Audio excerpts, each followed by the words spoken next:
ஏறத்தாழ 3 கோடிக்கு ஏலம் போன உலகின் ஓர் காஸ்ட்லி கடுதாசி.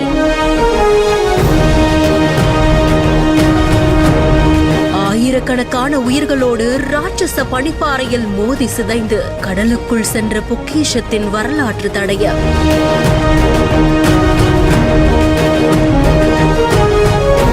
நடக்க போகும் மோசமான விபத்தை தீர்க்கதரிசியாக கணித்து எழுதினாரா? அப்படி அந்த கடிதத்தில் இருப்பது என்ன?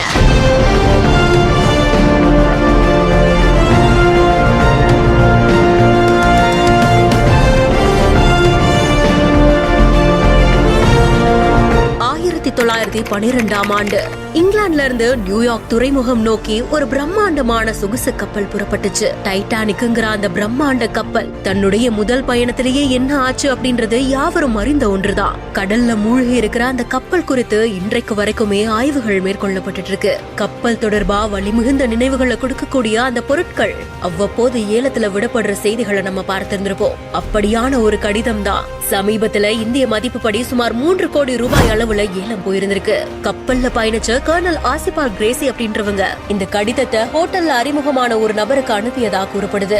4 பக்கங்கள் கொண்ட அந்த கடிதத்துல பயணம் நிறைவு செஞ்சதுக்கு அப்புறமா தான் இது ஒரு சிறந்த கப்பல் அப்படின்ற தீர்ப்பு வழங்க முடியும்ன்ற மாதிரியான ஒரு வரிய பார்க்க முடிஞ்சது. ஆனா அந்த கப்பல் பயணத்தை எப்படி நிறைவு செய்யாம போச்சுன்றது இன்றைக்கும் வலிமிகுந்த ஒரு வரலாறா இருக்கு. அப்போ அந்த கிரேசிக்கு என்ன ஆச்சு? பேரழிவுல இருந்து தப்பிச்சவங்க காயங்களோட சிகிச்சை மேற்கொண்டதாகவும் கோமாவுக்கு சென்று அதற்கு அப்புறமா ஒரு நோயால உயிரிழந்ததாகவும் கூறப்படுது. சரி, கப்பல்ல இருந்து கடிதம் எப்படி அனுப்பப்பட்டுச்சு? ஏப்ரல் 10 டைட்டானிக் கப்பல் தன்னுடைய பயணத்தை தொடங்கினதுக்கு அப்புறமா மறுநாள் அயர்லாந்துல ஒரு பகுதியில நிறுத்தம் மேற்கொண்டுச்சான். இங்க இருந்துதான் தபால் மூலமா அந்த கடிதம் சென்று சேர்ந்ததாகவும் கூறப்படுது.